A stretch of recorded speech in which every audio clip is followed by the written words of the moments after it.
हाँ भैया जी सुने, टैक्सोनॉमी जब स्टार्ट की थी, टैक्सोनॉमी के अंदर अपन ने बात क्या क्या की थी, शब्द किसने दिया था, डी कंडोले ने। पुस्तक कौन सी थी, the theory elementary de la botanique. Taxonomy के चरण कितने थे, 4, पहचान, नामकरण, वर्गीकरण और आपसी संबंधों का अध्ययन। टैक्सोनॉमी के लिए सिस्टमेटिक शब्द किसने दिया था, लीनियस। टैक्सोनॉमी के लिए अगर हम बात करें न्यू सिस्टमेटिक शब्द किसका था, हक्सले का। टैक्सोनॉमी के जनक कौन, कैरोलस लीनियस। वर्गीकरण की बात करें, वर्गीकरण कितने प्रकार का था, 3, प्राकृतिक, कृत्रिम और क्या थी, जातिवृत्तीय। प्राकृतिक का मतलब क्या था, ऐसा वर्गीकरण जिसमें पादप को देखा नहीं जाता। किस आधार पर वर्गीकरण किया था, ABCD के आधार पर। कितने समूह बांटा था, 26। समझ गए, अच्छे थे खराब, तुलनात्मक रूप से खराब थे लेकिन कुछ अच्छे थे, समूहों को छांटने का काम किया गया था। दूसरा था कौन सा, प्राकृतिक। प्राकृतिक वर्गीकरण की बात करें तो प्राकृतिक वर्गीकरण में पादपों को देखा जाता था लेकिन देखते क्या थे, उसके आर्थिक महत्व को, आर्थिक महत्व के आधार पर पादपों को वर्गीकरण करते थे। ये तुलनात्मक रूप से अच्छे थे। जातिवृत्तीयता में क्या करते थे, आपसी संबंधों का अध्ययन करते थे, इसलिए सबसे अच्छे कौन, जातिवृत्तीय वर्गीकरण। ये तो पढ़ रखा ना सबने, आ जाए तो कर आओगे। वर्गीकरण की कौन सी पद्धति सबसे अच्छी पद्धति, ठीक है। विकास और आनुवंशिक संबंधों के आधार पर जो ये वर्गीकरण थे, ये वर्गीकरण है ना क्या, एक अलग अलग वैज्ञानिकों ने अलग अलग दिए। फाइलोजेनिक शब्द किसका था, लेमार्क का। फाइलोजेनिक धारणा किसने दी थी, हेकल ने। विस्तार पूर्वक किसने बताया था, चार्ल्स डार्विन ने। दो जगत धारणा किसकी थी, कैरोलस लीनियस की। दो जगत के अंदर कितने जगत बनाए थे, 2। पादपों किसमें रखा, प्लांटी। जंतु किसमें रखा, एनिमेलिया। 3 जगत धारणा, 3 जगत किसकी आई, हेकल की। हेकल ने क्या किया था, हेकल ने यह कहा कि पादप और जंतु दोनों एक ही जगह रख सकते थे, अर्थात मतलब है कि 2 अलग अलग समूह रख सकते हैं, लेकिन पादपों में भी कुछ ऐसे पादप हैं जो नंगी आंखों से नहीं दिखाई देते, जिनमें स्पष्ट केंद्रक नहीं होता, जिन्हें कहते हैं प्रोकैरियोट्स। प्रोकैरियोट्स के लिए इन्होंने एक नया न क्या जगत बनाया था, क्या था, प्रोटिस्टा।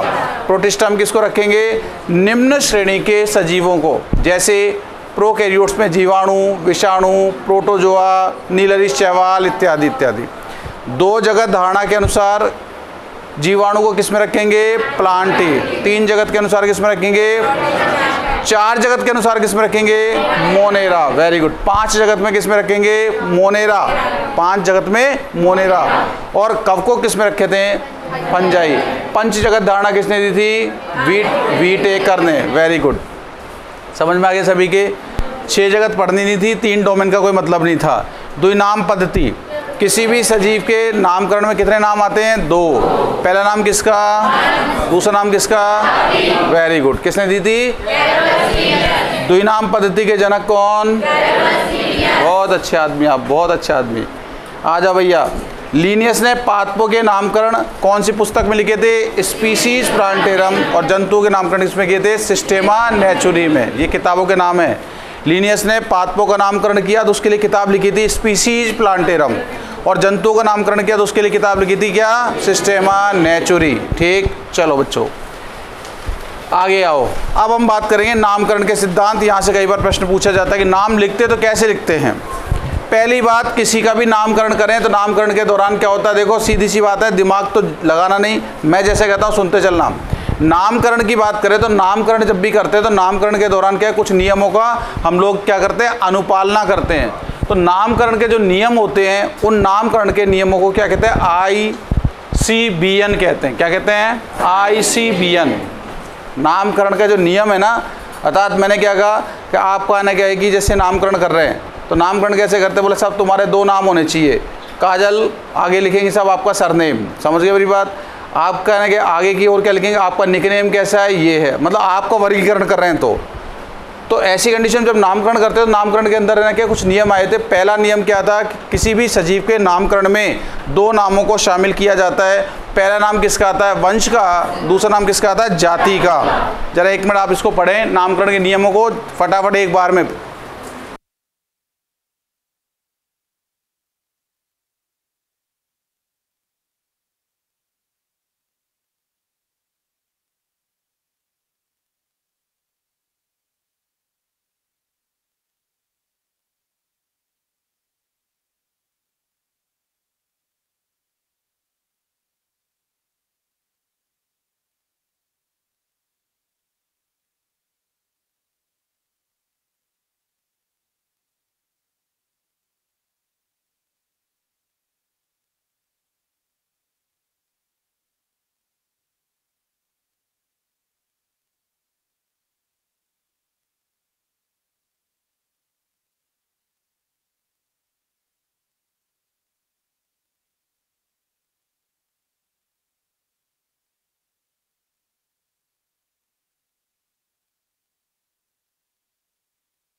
पढ़ लिया।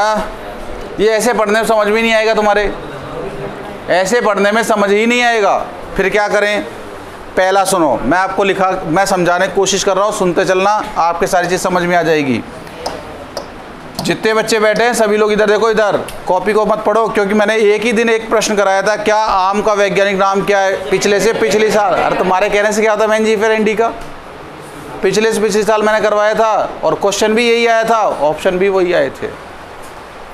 अब देखो साहब, आगे की कुछ नहीं कह सकते, हो सकता है कि साहब पेपर में सारे 40 के 40 अपनी कॉपी से आ जाए, हो सकता है एक को नहीं आवे। क्या देखो बच्चों, क्या होता है, ये परीक्षा है और इन परीक्षाओं की बात करें, इन परीक्षाओं में कुछ भी हो सकता है। अभी हमारे फर्स्ट ग्रेड आरपीएससी का पेपर की वो पेपर चल रहे हैं, सुनेंगे तो आप ताज्जुब करेंगे। जर्नल साइंस के पेपर में कल बायोलॉजी के 3 क्वेश्चन आए थे। कितने आए थे? 3। आकाश जी भी उसी पेपर को देंगे, रामवीर जी भी उसी पेपर को देंगे, नरेंद्र जी भी उसी पेपर को देंगे। नरेंद्र जी का तो शायद कल है पेपर। कल जब पेपर आया था ना जीके वाला फर्स्ट पेपर, तो ऐसा पेपर आया था कि कईयों को तो हवा ही नहीं लगी थी। मैं हॉस्पिटल में बैठा था कल, आकाश जी का फ़ोन आया, तो हमारे कटप्पा जी आते हैं ना, तो कटप्पा जी आते हैं, तो कटप्पा मतलब धर्म सिंह जी सर आते हैं बायोलॉजी वाले। तो आकाश जी ने भिड़ते उनसे कहा, गुरुजी इस क्वेश्चन का उत्तर बताओ। अब यार आप समझ सकते हो, वो जूलॉजी के आदमी, क्वेश्चन था बॉटनी का, तो वो कैसे एकदम बता दें। अचानक मान लीजिए मुझे मेरे से साहब नहीं, कोई पंजाबी का क्वेश्चन आ गया, कोई उर्दू का आ गया, कोई गणित का प्रश्न आ गया, और गुरुजी इसका उत्तर बताओ, तो मैं थोड़ी गणित का बता पाऊँगा, पढ़ाता ही नहीं हूँ उस चीज़ को। उन्होंने क्वेश्चन पढ़ा, बोले यार भाई साहब ये जर्नल साइंस का क्वेश्चन तो नहीं है, फिर भी चलो अंदर बैठते हैं, अपन इस पर चर्चा करते हैं।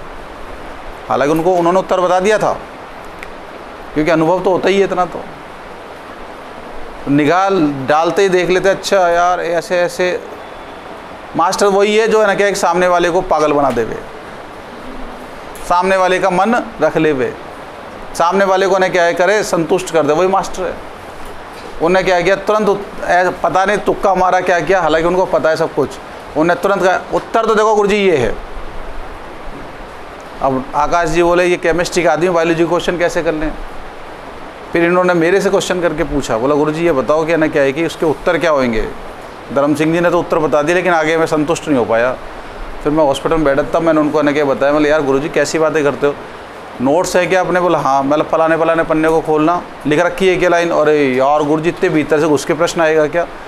अब आप बताओ, नोट्स में लिखी हुई लाइन तो वो तो तुम्हें पढ़नी पड़ेगी ना, भीतर और बाहर क्या होता है।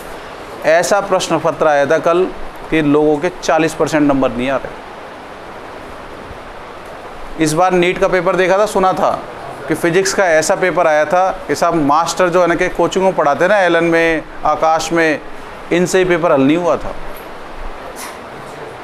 और एलन के जो मालिक हैं डॉक्टर ब्रजेश माहेश्वरी, वो सॉरी इंजीनियर हैं, वो इंजीनियर ब्रजेश माहेश्वरी, जो कि फिजिक्स के HOD भी हैं और जिनका ऑल इंडिया के अंदर बहुत बड़ा नाम है फिजिक्स में, उन्होंने भी 50% ज़्यादा प्रश्न नहीं कर पाए थे।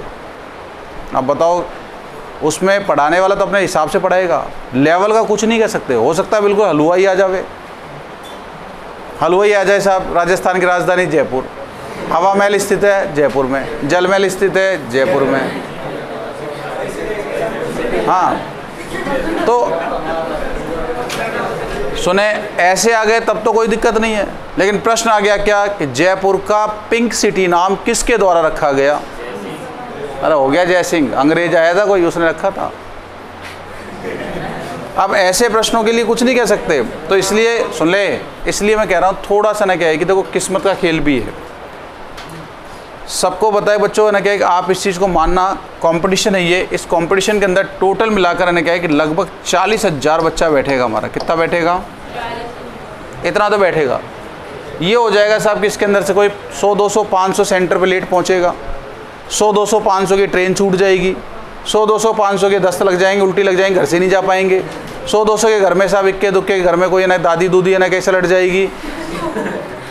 मान लो करते करते 2, 4, 5 हज़ार भीड़ से हट गए तो 35,000 तो पक्का है। इसमें तो कोई किंतु नहीं, कोई परंतु नहीं है। कितने हैं? 35,000 तो फिक्स है, इसमें कोई किंतु परंतु नहीं है, इतना तो बैठेगा बैठेगा। लेकिन सरकारी कॉलेजों की सीटें कितनी ये तो सुन लो। सरकारी कॉलेजों की जो सीटों की बात करें तो सरकारी कॉलेजों में गवर्नमेंट की जो सीटें हैं वो आप मान चलना लगभग 2500 से 3,000 के बीच में। 2500 मानो आप, तो 3 मान लो, 3500 मान लो, और तो क्या माने। एक मिनट ऐसा मान लो 3,500 सीट मान लो। प्राइवेट मिला के तो सब 5-6 हज़ार है, लेकिन हमें प्राइवेट कचरे में जाना ही नहीं है। और सरकारी भी ऐसे सरकारी है राजस्थान में कि साहब जिन सरकारी का आज तक बिल्डिंग ही नहीं बनी है, ऐसे सरकारी जहाँ पर आज तक कोई चपरासी नहीं है, फिर उन कॉलेजों में पढ़ने से मतलब ही क्या है। केवल नाम लिखवाए और फीस जमा कराए और शाम को न के गए और आसपास कहना क्या चाय की दुकान में बैठा के आ गए, बोलो क्या करके आए, कॉलेज पढ़ के आए हम। तो ऐसे कॉलेज में जाने उसको मतलब ही नहीं है। क्योंकि हमें बच्चों देखो साफ़ सुथरी बात है, मैं तो एक ही बात कहूँगा, ज्ञान चाहिए। क्योंकि आपको पता है कि आपने डिग्री ले ली तो ऐसे तो नहीं कि साहब मैंने कहा डिग्री लेते ही आपको नौकरी मिल गई। डिग्री लेने के बाद फिर आप मार्केट में वापस आओगे। आने के बाद जब एओ का फार्म निकलेगा, फिर फार्म का एग्ज़ाम दोगे, फिर डबल एओ का एग्ज़ाम फिर दोगे, आप है ना कि सुपरवाइज़र फिर एग्ज़ाम दोगे, सारे एग्ज़ाम फिर देने पड़ेंगे। एग्ज़ाम देने पड़ेंगे तो फिर आपको क्या चाहिए, फिर आपको नॉलेज चाहिए। जब कॉलेज में आप गए नहीं तो उस नॉलेज का मतलब ही नहीं था आपका। इसलिए मैं तो इतना ही कहूँगा कि सब अच्छा कॉलेज मिले तो ही ज्वाइन करें, अन्यथा ज़िंदगी समाप्त नहीं हुई है। तो आपने सुना होगा साहब, मैंने कहा कि जो कॉलेज के अंदर ने कहा कि अभी नीट में कई बच्चे पास हुए, 1 साल 2 साल 3 साल लगे रहे साहब, सेलेक्ट हो गए। कोई नहीं पूछता कि साहब कितने साल बाद सिलेक्शन हुआ है, लाइफ सेट हो गई। और जो भीड़ से हट गए वो साहब चले गए। तो मेरा कहने का मतलब है कंपटीशन किस लेवल का है।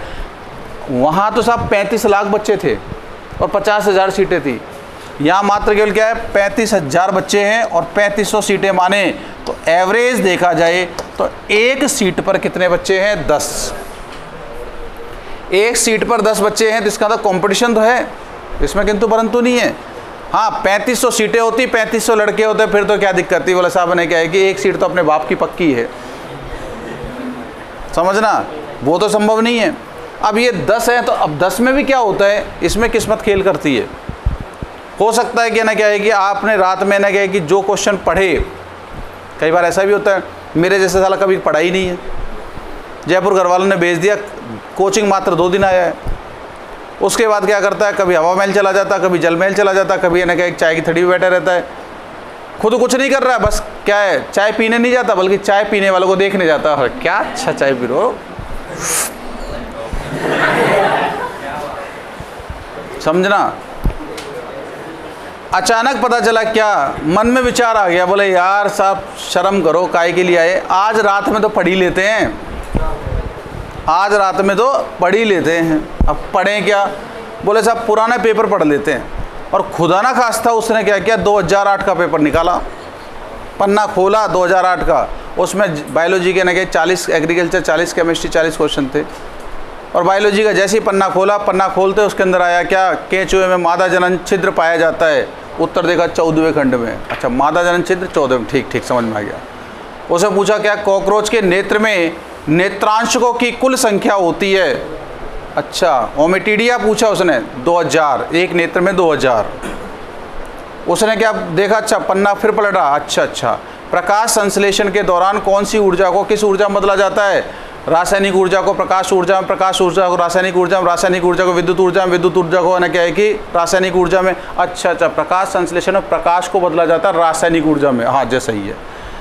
सालन क्या गया 40 ही क्वेश्चन पढ़े बायोलॉजी के, 40 ही केमिस्ट्री के उसने देखे। केमिस्ट्री में तो क्या है ना कि उसको समझ में आएगा, लेकिन फिर भी कह रहा है उसके अंदर, फिर भी क्या पूछ रहा है उसके अंदर, एसिटिलीन में सिग्मा तथा पाई बंध की संख्या कितनी होगी। अच्छा इतने सिग्मा इतने पाई, ठीक। फ्रीडल क्राफ्ट अभिक्रिया के अंदर कौन से उत्प्रेरक का उपयोग किया जाता है, निर्जल AlCl3 का। हाँ याद कर लिया, सारा आ जाएगा तो छोड़ूंगा नहीं एक को भी। और उसने क्या किया बच्चों, इतने पढ़ लिए। हाइड्रोजन की प्रथम कक्षा की त्रिज्या, वो प्रथम कक्षा की ऊर्जा का मान -13.6 इलेक्ट्रॉन वोल्ट है। तो बताओ लिथियम की तीसरी कक्षा की त्रिज्या का मान कितना होगा, n² इंटू में जो भी है 13.6 इंटू में n² करके ऐसे कर रखा है क्या। हाँ बस उसने क्या किया, एक ही पेपर सोल्व किया, 120 क्वेश्चन होगा, उसका सिर भारी भारी हो गया। बोला बस पढ़ने आए थे पढ़ लिए, आज तो फाइनल जिस दिन पढ़े हैं जिस दिन परीक्षा है। और भैया उसने क्या किया, किताब रख दी। और खुदा ना खास्ता ने क्या कि जब पेपर देने गया और जैसे उसने कॉपी खोली, कॉपी खोलते पहला क्वेश्चन आया कि निम्न में से कौन सा प्राकृतिक ऑक्सीजन कहलाता है, IAA। ओहो, वही था जो रात में पढ़ा था, इंडोल 3 एसिटिक एसिड प्राकृतिक ऑक्सीजन। चलो दूसरा, डाइबैक रोग किसकी कमी से हो जाता है, जिंक की, कॉपर की, मोलिब्डेनम। अच्छा नहीं वही था, नींबू वाला, कॉपर की कमी से। ऑक्सी हीमोग्लोबिन वियोजन वक्र कैसा है, सिग्मोइड। Very good. अब उसने क्या किया, पढ़े थे साले 120 तो याद नहीं थे, लेकिन उसको ने क्या कि लगभग 30-40 याद थे, उसने टिक कर आया। लो ना मामा से तो काना ही मामा अच्छा हो गया। कई बार किस्मत काम कर जाता, कुछ नहीं पता भैया। अब आप बताओ, ऐसे न क्या है कि 2, 5, 10 तो ऐसे मिल जाएंगे, 2, 5 तुक्केबाज निकल जाएंगे। तो आप ये मत सोचो साहब, कहना क्या है कि उसमें कई बार बहुत फैक्टर काम करते हैं। हम पेपर देने जा रहे हैं, कल हमारे जुर्फान का सेंटर पता चला बीकानेर था। जुर्फान का सेंटर बीकानेर आया तो हमें पता चल गया, तो मैंने एक दिन कहा था साहब, मैंने कि हम बताएंगे आपको आपका सेंटर पे कैसे पहुंचना है। आज से लगभग 6-7 साल पहले हमारे साथ ऐसी घटना भी हुई कि मैंने 2 बच्चे थे मालपुरा टोंक के, मैंने उनको ने क्या बताया तुमको है ना बीकानेर जाना है, बोले हाँ जाना है। तो मतलब बेटा शनिवार की रात के अंदर 11 बजे एक ट्रेन जाती है प्रताप के नाम से, कलकत्ता से बीकानेर जाती है। मैंने मोबाइल पे चेक करके नेट पे देख लिया, उसके ने क्या है कि सीटें खाली। उसने कहा गुरुजी कर दो सीटें। मैंने 2 स्लीपर के अंदर सीटें कर दी मेरी आईडी से, और प्रिंट भी निकाल के दे दिया उसको। अपना काम हो गया ना। अपन ने तो इतना अच्छा काम किया कि साहब उसको जाना नहीं पड़ा कहीं पे भी,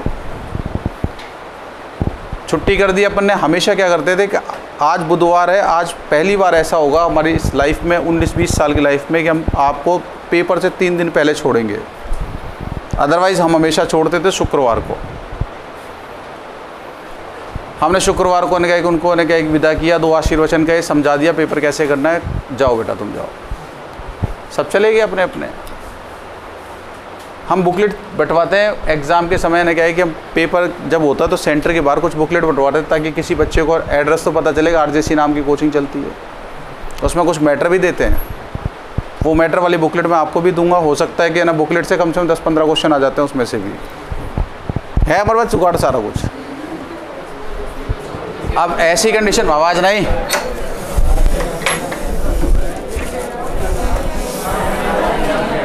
ये छोटी किताब आती है हमारी। इस छोटी किताब में क्या होता है, जैसे इस किताब को सुन ले, नाम है, पता है, सब कुछ हमारा है। जैसे ही किताब को पलटते हैं तो पिछली साल हमने क्या काला पीला किया था, कितने रिजल्ट आया था, वो सारी इसमें आ जाता है। इसके बाद जैसे ही पन्ने को पलटते हैं तो जेट के बारे में जानकारी आ जाती है। इसके बाद जैसे हम लोग ने के पन्ने को पलटते हैं तो महत्वपूर्ण कृषि प्रवेश परीक्षाओं से संबंधित कुछ जानकारियाँ आती है। सुने, इसमें टेबल बना रखी है, विटामिन की टेबल है, फसलों की टेबल है, पशुओं के रोगों की टेबल है। लगभग ये ना क्या है कि टेबल में हमने क्या किया, एग्रीकल्चर की आधी से ज़्यादा जानकारी समेट दी। आपको वैसे ये टेबल निशान जी ने पहले दे दी होगी। इसके बाद बायोलॉजी के कम से कम 150-200 लाइनें हैं। उसके बाद केमिस्ट्री के कुछ है ना, इसके अंदर फार्मूलाज वगैरह आते हैं। ये ज़्यादा नहीं तो आपको लगभग 8-10 क्वेश्चन दे जाएंगे, ये 3 पन्ने दे जाएंगे इतने। और पीछे इसके क्या होता है, 50 क्वेश्चन केमिस्ट्री के, 50 बायोलॉजी के, 50 एग्रीकल्चर के दे रखे हैं। अरे खाली टाइम में ना क्या है कि ट्रेन में जा रहे हो, क्या करें, किताबें थोड़ी ले जा पाओगे, इसी को ले जाओ, सब इसी को पढ़ लो। अब साहब ये बुकलेट है ना क्या है कि हर साल, आवाज़ नहीं, ये बुकलेट हर साल है ना क्या अपन बनवाते हैं, मार्केट में बंटवाते भी हैं। जयपुर का सेंटर है ना क्या है कि जैसे ये लोग संभाल लेते हैं, बाहर का सेंटर किसी को भेज देते हैं। हमने लाइफ में पहली बार विचार किया कि साहब इस बार एक काम करते हैं, कोटा के सेंटर पर चलते हैं अपन। गाड़ी में हमने बुकलेट भी रख ली साहब, लगभग 4-4.5 हज़ार बुकलेट रखी गाड़ी में, जयपुर के सेंटर के लिए छोड़ दी जयपुर के अंदर। और 5 आदमी हम लोग तैयार भी हुए, जिसमें ड्राइवर मैं था। हाँ, और क्योंकि सारी चीज़ तो मुझे करवानी, कहाँ सेंटर कैसे। और भाई साहब सबसे मैंने एक ही बात कही, पेपर सुबह 9 बजे चलेगा। आपके पास तो 11 बजे है, पहले 9 से 11 होता था, मतलब 9 बजे पेपर है। तो अपन को यहाँ से लगभग ये मान चलो कि चलेंगे लगभग 2-2:30 बजे के आसपास। 5 घंटे तो कोटा पहुँचने लगेंगे, तो 7 बजे तक पहुँच जाएंगे। और 7 बजे तक पहुंचने के पश्चात अपन एक काम करेंगे, वहाँ जाके ना क्या है कि आदमी भी ढूंढने पड़ेंगे। भाई 20 सेंटर है मान लीजिए, तो 20 सेंटर में 20 आदमी चाहिए, तो चौकटी पे आदमी मिल जाता है सवेरे सवेरे। हम सब काम जानते हैं इन चीज़ों को। 500 रुपये देंगे, भैया तेरे को कुछ नहीं करना है, स्कूल के बाहर नहीं गए, किताब को बांटना है, बच्चा जैसे छूटे 2 घंटे में फ्री, तू तेरे घर पे, हम हमारे घर पे। एक बैग और था, एक बैग और देते हैं उसको, जाते टाइम उसको बैग और टी शर्ट दिए आते हैं, ले इसको पहनना आराम से, इसको आते जाते अपने नए गाँव जाए तो ससुराल जाए तो ले जाना इसको। ऐड होता है इससे।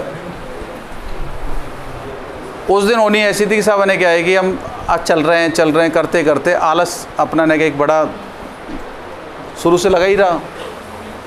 3:30 बजे के आसपास हमने विचार किया अब चलते हैं। मैं मेरे घर से आया, सो डाला, हॉस्टल से ना क्या उन बच्चों को, उन 2-3-4 लोगों को लिया। लेने के बाद जैसे ही ना क्या कि हम गाड़ी में बैठ के ना 2 किलोमीटर चले होंगे मेन रोड की तरफ, उन दोनों बच्चों को फ़ोन आ गया, बोला गुरुजी बर्बाद कर दिया आपने हमको।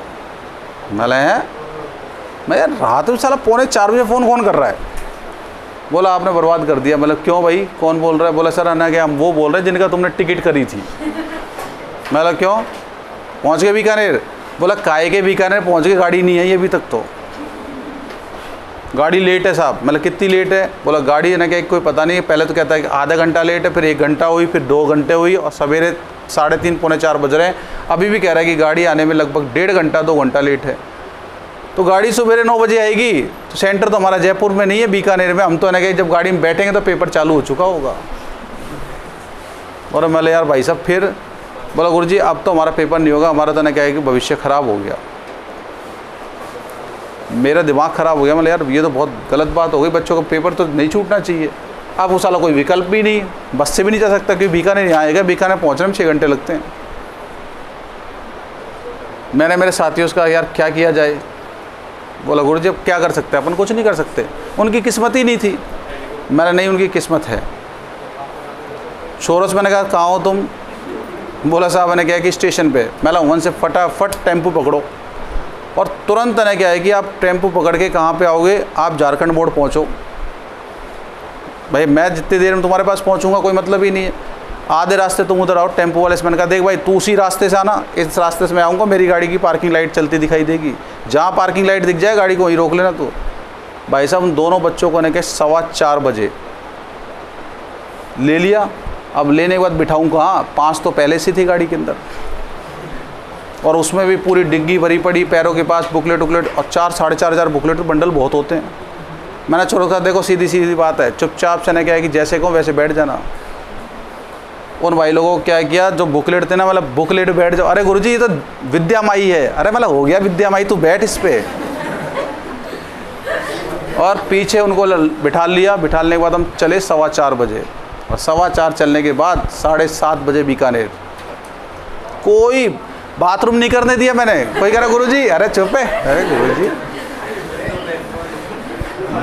हाँ सुनो, डूंगरगढ़ में आवाज़ नहीं, डूंगरगढ़ जाके ना क्या मैंने गाड़ी रोकी, और रोकने के बाद मैंने कहा देखो जितनी जल्दी जिसको भी है ना क्या है कि जल त्यागना है, जल ग्रहण करना है, 1 नंबर 2 नंबर जो करना फटाफट करके आओ। और आते ही ना क्या सबको बिठाला, चाय पिलाई, और उसके बाद जेल लो साहब। 7:30 बजे सेंटर छोड़ दिया उनको। चोरों को बड़ा आनंद आया, यार ये तगड़ा आदमी निकला। फिर मेरे से क्या कहता है जाते टाइम ले चलोगे? मैं साला लपड़ दूंगा जाते टाइम ले चलोगे। हाँ मैं जाते टाइम क्यों लेके जाऊंगा? अब आप देख लो साहब, हमने ऐसा भी किया। इसलिए मैंने आपको कहा था कि जिस दिन आपका ना क्या है कि सेंटर आए तो मैं आपको बता दूंगा कैसे जाना है, टिकट नहीं करा के देंगे। बड़ी खुशी की बात, जिसमें से एक लड़के को उनियारा गवर्नमेंट कॉलेज मिल गया था, और दूसरे को MB कॉलेज टोंक मिला था प्राइवेट का। दोनों आज है BSc उनकी शायद हो चुकी है। तो किस्मत का खेल है, जिनका कॉलेज में एडमिशन होगा ना वो तो साहब किसी ना किसी तरीके से पहुंचेगा। अब बताओ उनकी कोई उम्मीद थी क्या? नहीं थी, लेकिन पहुंचे ना, उनकी किस्मत थी, उनको दाना पानी लिखा था उस कॉलेज के अंदर। अगर वायदेव हम रात में 2 बजे निकल जाते तो न कि उनको सेंटर पहुंचते नहीं। हो सकता उनकी किस्मत के चक्कर में लेट हुए। वो उसी समय मुझे फ़ोन कर रहे हैं जिस समय ने कि मैं निकलने वाला हूँ। देखो ताज्जुब की बात है, अगर वो मुझे 1 घंटे बाद फ़ोन करते तब तक तुम तो निभाई पहुँच चुके होते। तो सब ये ध्यान रखना बेटा, तुम यहाँ आए हो तो ये भी किस्मत का खेल है। तुम्हारा यहाँ दाना पानी लिखा था, तुम्हारा अपने से मेल मिलाप लिखा था, ऊपर वाले ने सब कुछ लिख रखा है। लेकिन बच्चों सब कुछ लिखा हुआ वो बात सही है। अब मेन मुद्दे की बात ये आ रही है, परीक्षा सेंटर पे आप लोग जाते हैं तो वहाँ पर क्या है कि हमारा 2 घंटे का टाइम कैसे होता है, हम किस तरीके से अपने आप को मेंटेन करने, ये चीज़ बहुत ज़रूरी है। हम लोग क्या करते हैं, भगते भगते सेंटर पहुँचते और पता चला क्या सेंटर में घुसने से पहले हमारा क्या है सामने गेट बंद कर दिया जाता है जेल साहब, मतलब परोसी हुई थाली पीछे खींच ली जाती। कई लोग साथ ऐसा होता है, आप लोग देखते हैं यूट्यूब पे, कई लोग रोते हैं चिल्लाते हैं। तो ऐसा कांडी क्यों करो? सेंटर पे एक दिन पहले पहुंचो। कैसे? एक दिन पहले। तुम्हारा पेपर कल सवेरे 11 बजे, तो ऐसे पहुंचो साहब। मैंने क्या है कि हम एक रात पहले ने क्या है कि वहाँ सेंटर पर जाके आराम से सो लें, कोई टेंशन वाली बात नहीं है। सवेरे आराम से पेपर दो जाके। हम कैसे जाते हैं, हम रात वाली बसों के अंदर ने क्या चढ़ते हैं, भीड़ इतनी होती, जगह नहीं मिलती, बस में खड़े खड़े जा रहे हैं, 3 घंटे 4 घंटे खड़े ओंग रहे हैं, ऐसे कर रहे हैं। सवेरे ना क्या कोटा पहुंचेंगे या बीकानेर पहुंचेंगे कितने बजे? 8 बजे। और उसके बाद ना क्या मुंह धोएंगे, चाय पियेंगे और पेपर देने बैठ जाएंगे। बताओ वो हमारे तो ना क्या बस की घूम चल रही है, तो पेपर तुम्हारे समझ में आएगा क्या? अनुनाद है ना क्या है कि वो भी घूम में चलता है ऑर्गेनिक के अंदर, वहाँ अनुनाद दिखाई देगा बस की जेलो साहब। इसलिए मेहरबानी करके बहुत सारी चीज़ें फैक्टर डालती है हमारा पेपर कैसे होएगा। तो जब जैसा होगा तब की तब देखें। फ़िलहाल अपने देख लो, जाते टाइम ये बुकलेट भी आप लोग मेरे से लेके जाएंगे, अभी मैं आपको सबको दूंगा, हो सकता है कि कुछ काम आ जावे यहाँ से। हाँ भैया जी, अब सुने, नामकरण सुने, नामकरण के नियमों देखो के बारे में बात कर रहे हैं। पहली बात, इधर देखो बच्चा, इधर पहला देखो नियम आपके लिख रखा है, नामकरण द्विनाम पद्धति के अनुसार होना चाहिए। किसी भी सजीव में कितने नाम होने चाहिए? 2। ठीक है, नामकरण द्विनाम पद्धति के अनुसार होना चाहिए। और पहला नाम किसका होना चाहिए? वंश का। दूसरा किसका होना चाहिए? जाति का। जैसे सुना, जैसे मैंजीफेरा इंडिका, मैं आपके सामने अब लिख रहा हूं, देखो सुनो, मैंगीफेरा इंडिका, क्या लिखा? Mangifera indica. सुने, आवाज नहीं, पहली बात सुने, 2 नाम होने चाहिए। पहला नाम किसका होना चाहिए? वंश का। और दूसरा नाम किसका होना चाहिए? जाति का। सही है। अब दूसरी बात सुने, कई बार कुछ लोग ऐसे लिखते हैं, गलतियां करेंगे कई जगह पे, कुछ लोग गलतियां करेंगे। किस तरीके से करेंगे? सुनो, ऐसे लिखेंगे, देखो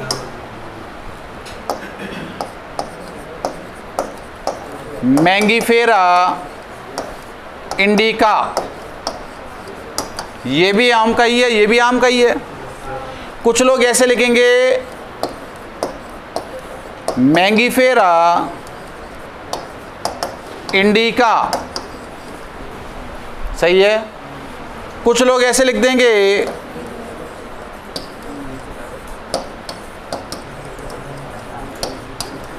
इंडिका, ये भी आम का ही है। अब सुनो, पहली बात, ये नाम क्यों गलत हो गया? क्योंकि इसके अंदर वंश और जाति को अलग अलग नहीं किया, एक साथ लिख दिया, इसलिए ये नाम गलत है। सही है। ये नाम देखो, वंश का, जाति का, वंश का, जाति का, वंश का, जाति का, इसका मतलब ये दोनों तीनों नाम सही है क्या? पहले नियम के अनुसार तो सही है कि सब 2 नाम में होना चाहिए नाम, वंश और जाति का, उस हिसाब से तो सही हो गया, पहला नियम काम आ गया। दूसरी बात, दूसरा नियम क्या कहता है कि हमेशा जब लिखते हैं ना तो वंश का नाम का पहला अक्षर कैपिटल में आता है और जाति के जाति के नाम का पहला अक्षर क्या आता है? स्मॉल में। अब आप चेक करो, ये वंश का पहला सही है क्या? सही है। जाति का पहला सही है क्या? इसका मतलब ये ले बैठा है इसको, ये नाम गलत हो गया। जाति का सही है क्या? वंश का सही है क्या? इसका तो ये इसको ले बैठा। ये सही है क्या? ये सही है क्या? समझ में आ गया सभी के? तो वंश के नाम का पहला अक्षर कैपिटल लेटर में और जाति के नाम का पहला अक्षर किस में होता है? स्मॉल में। समझना इन चीज़ों को। इसका आधा दूसरा नियम हमारा समझ में आ गया। तीसरी बात क्या कहता है कि बाय द वे, मान लीजिए मैंने क्या किया, आपको समझाने के लिए दिखा रहा हूँ यहाँ पे। बाय द वे मेरे पास है ना क्या है कि मैंने सब कुछ सही लिख रखा है, यहाँ पे सब कुछ सही लिखा हुआ, देखो साहब, मैंने यहाँ पर ऐसे लिख दिया, दोनों तीनों सही हो गए। अब कह रहा है देखो साहब, मैं हाथ से लिखना चाहता हूँ। क्या लिखना चाहता हूँ? हाथ से लिखना चाहता हूँ। लिख रखा है हाथ से लिखते समय वंश या जाति के नाम को अलग अलग रेखांकित करना चाहिए। ये बात सही है। जब मैंने इसको हाथ से लिखा तो लिखने के दौरान ये कहता है कि साहब मैंने हाथ से लिखा, तो इसको क्या करना चाहिए, अंडरलाइन करना चाहिए। क्या करना चाहिए, अंडरलाइन करना चाहिए। लो साहब मैंने अंडरलाइन कर दिया, अंडरलाइन करना चाहिए, लो साहब मैंने अंडरलाइन कर दिया, अंडरलाइन करना चाहिए, लो साहब मैंने अंडरलाइन कर दिया। वो कहता है कि साहब मैंने कहा कि जब तुम हाथ से लिखते हो ना तो उसे अंडरलाइन करना चाहिए, लेकिन कंडीशन है अंडरलाइन के अंदर क्या है कि वंश और जाति के नामों को अलग अलग अंडरलाइन करना चाहिए। बताओ एक साथ अंडरलाइन किया है क्या? हाँ, एक ही लाइन खींच दी, सही है गलत है? गलत। बताओ अंडरलाइन किया है क्या? हाँ, लेकिन वंश को किया, जाति को नहीं किया, ये गलत हो गया। वंश को किया हाँ, जाति किया हाँ, इसका तो वंश और जाति को अलग अलग अंडरलाइन किया, तो सही कौन सा हो गया? ये हो गया। समझ में आ गया? पहला नियम क्या है, दो नामों में होना चाहिए। दूसरा क्या है, वंश का नाम कैपिटल लेटर में और जाति का नाम स्मॉल लेटर में। तीसरी बात क्या है, अंडरलाइन करें तो इसको अलग अलग अंडरलाइन कर दिया जाना चाहिए। कोई एतराज़ थोड़ी किसी बच्चे को? चलो भाई, यहाँ तक तो यहाँ तीसरा नियम हो गया। अब कह रहा है बाय द वे, अगर हमने मान लीजिए इसको हाथ से नहीं लिखा, हमने तो इसको छापा है, हम मशीन में छपाई कर रहे हैं इसकी, तो मशीन में छपाई करेंगे तो फिर क्या करना चाहिए? तो जब मशीन में छपाई करते तो उस समय हम सीधा नहीं लिखते इसको, हम क्या लिखते हैं उसको? ऐसे लिखते हैं, मैंगीफेरा इंडिका। समझ में आ गया? अगर कई किताबों में ऐसे लिखा हुआ जिसका मतलब छापा गया और ऐसे लिखा जिसका मतलब ये हाथ से लिखा हुआ है। जब मशीन से छापते तो मशीन से छापने के पश्चात इसे ऐसे अंडरलाइन नहीं किया जाना चाहिए। समझ में आ गया? क्योंकि मशीन से छापने का मतलब है कि हमने इसको तिरछा लिख दिया, और इसे कहते हैं इटैलिक्स या इतावली अक्षर कहते हैं। तिरछे अक्षर को मतलब क्या कहते हैं? इटैलिक्स। तो समझ में आ गया? पहला नाम वंश का, दूसरा जाति का। वंश का पहला अक्षर कैपिटल, जाति का पहला अक्षर स्मॉल। दूसरी बात, हाथ से लिखेंगे तो अलग अलग अंडरलाइन करेंगे, और मशीन से छापेंगे तो इसे तिरछे छापे जाने चाहिए। कोई एतराज़ है क्या? नहीं। अगली बात, अब ये कहता है कि साहब अगर कोई वैज्ञानिक है जिसने आम का वैज्ञानिक नाम दिया, दोनों नाम सही है, ये नाम सही है क्या? दो नाम है हाँ, कैपिटल है हाँ, स्मॉल है हाँ, कैपिटल है हाँ, स्मॉल है हाँ, अंडरलाइन कर रखा है क्या? हाँ। सीधे हैं अक्षर हाँ, इसका तो हाथ से लिखे हैं इसलिए अंडरलाइन कर दिया, और तिरछे है तो इसका मतलब मशीन से छाप दिए। अब किसी व्यक्ति विशेष ने साहब इसका क्या नामकरण किया, नामकरण कर दिया। जिस व्यक्ति ने इसका नाम लिखा, क्या उस व्यक्ति का अधिकार नहीं है क्या उसका नाम भी चलना चाहिए? मान लीजिए आम का खोज मैंने करी, आम के नाम की खोज मैंने करी, तो नियम तो कहता है कि मैं मेरा भी नाम चाहता हूँ साहब इसमें बीच में आना चाहिए। क्या करें? तो ये कहता है कि जिस व्यक्ति ने या जिस वैज्ञानिक ने इसका खोज की है पादप की, उस वैज्ञानिक का नाम भी शॉर्ट के अंदर जाति के नाम के पीछे लिखना चाहिए। जैसे मान लीजिए मैंने की है इसकी खोज, या लीनियस ने खोज की, लीनियस ने खोज की, तो इसके पीछे क्या लिखना चाहिए? लीनियस का नाम लिख देना चाहिए। कैसे? LINN, लिन, लिन का मतलब लीनियस। मैंने खोज की तो क्या लिखेंगे? अमी, AMI। ओहो, इसका मतलब पता चल गया ये वही है, खोज करता हूँ। सुनने, अब सुने, जाति के नाम के पीछे लिख दिया, जाति के नाम के पीछे लिख दिया, लिख दिया कि नहीं लिख दिया? अब बताओ साहब सही लिख दिए? हाँ। अब मन में विचार नहीं आ रहा, बोला साहब इसको अंडरलाइन क्यों नहीं कर रहे? तो वैज्ञानिक के नाम को कभी भी अंडरलाइन नहीं किया जाना चाहिए। बोले यहाँ तुमने गलत लिख दिया, तिरछे छापने चाहिए थे, तो वैज्ञानिक के नाम को कभी तिरछे नहीं छापा जाना चाहिए। समझ में आ गया? दो चार चीज़ें हैं, तो ये इसकी बात हो गई। ठीक है, किसी भी ना क्या है कि किसी का भी नाम रखते हैं, पादप का नाम अगर हम वो किसी जगह के नाम से रख रहे हैं, पादप का नाम किसी व्यक्ति विशेष के नाम पे रख रहे हैं, तो उसका लैटिनीकरण कर देना चाहिए। मान लीजिए, जैसे मान लीजिए कोई प्रजाति जयपुर में प्राप्त हुई है, कोई प्रजाति पठानकोट में प्राप्त हुई है, कोई प्रजाति कहीं दूसरी जगह प्राप्त हुई है। अब जयपुर का नाम बदल सकता है क्या? कैसे नहीं बदल सकता? ये तो सरकारें सब कुछ कर सकती हैं। इलाहाबाद का नाम बदल दिया ना, प्रयागराज कर दिया, क्या कहते हैं? बोला साहब उसका नाम है इलाहाबाद। इलाहाबाद को क्या, अरे बेतुकी है ना, क्या है कि बातें करते हैं। बोले साहब इलाहाबाद, अपन कहते हैं इलाहाबाद, है ना। वो क्या कह रहे थे? बोला ये इलाहाबाद नहीं है, इसके अंदर क्या टोन आती है? अल्लाहाबाद, अल्लाहाबाद, अल्लाहाबाद। हिंदू राष्ट्र है, ये अल्लाहाबाद नहीं होना चाहिए। बोला साहब एक काम करो, प्रयागराज रख दो।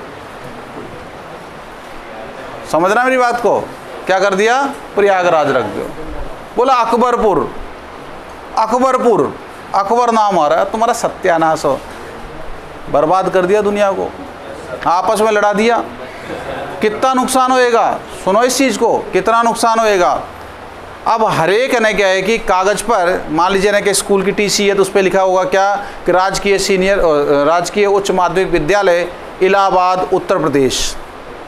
अब टीसी की जितनी भी मार्कशीटें हैं, अब बताओ जब तुमने प्रयागराज कर दिया तो क्या इलाहाबाद चलेगा क्या, नहीं। इसका मतलब सारी है ना क्या वो कागज़ क्या हो गए, रद्दी में गए, दोबारा छपाओ, दोबारा छपाओ। उसके बाद किसी भी है ना क्या बिल्डिंग को देखो, स्कूल का नाम लिख रखा राजकीय उच्च माध्यमिक विद्यालय इलाहाबाद उत्तर प्रदेश, अब उसका नाम हो गया प्रयागराज, दोबारा नाम पोतो साहब, पोतो। पेंटर बोला पेंटर, साला 50 रुपये का पेंट लगाएगा और 5000 रुपये उसके नाम लिखने के लिए जाएगा। गलत तो गलत ही है ना, मतलब हर चीज़ को इस तरीके से ना मॉडिफाई कर दिया ताकि ना क्या है कि किसी प्रकार से किसी को दिक्कत नहीं होनी चाहिए, अपना काम हो जाना चाहिए। ये चीज़ें गलत हैं।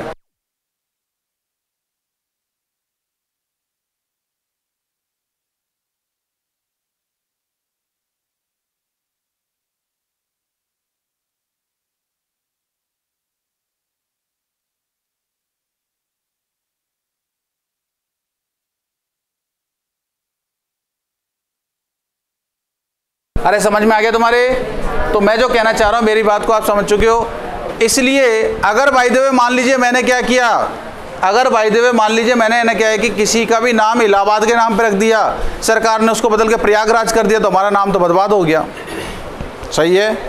कोई भी जाति जयपुर के नाम से हमने रख दी, जैसे मान लीजिए रिक्शिया जयपुर, अब पता चला साहब क्या कि सरकार ऐसी आ गई साहब जयपुर का ही नाम बदल दिया, तो ऐसा कर दो साहब उस नाम को साहब कहना क्या है कि तोड़ मरोड़ कितनी कर दी जाए उसको बदला नहीं जा सके। जैसे रिक्शिया पठान कॉन्टेंसिस, इसका मतलब पठानकोट से प्राप्त की गई थी, पठान कॉन्टेंसिस में पठानकोट की एक छवि आ रही है। रिक्शिया आबुएंसिस, इसका मतलब साहब आबू, माउंट आबू का नाम चाहे तुम बदल दो लेकिन शब्द आ रहा आबुएंसिस, इसका मतलब ये भविष्य के अंदर भी आबू के नाम से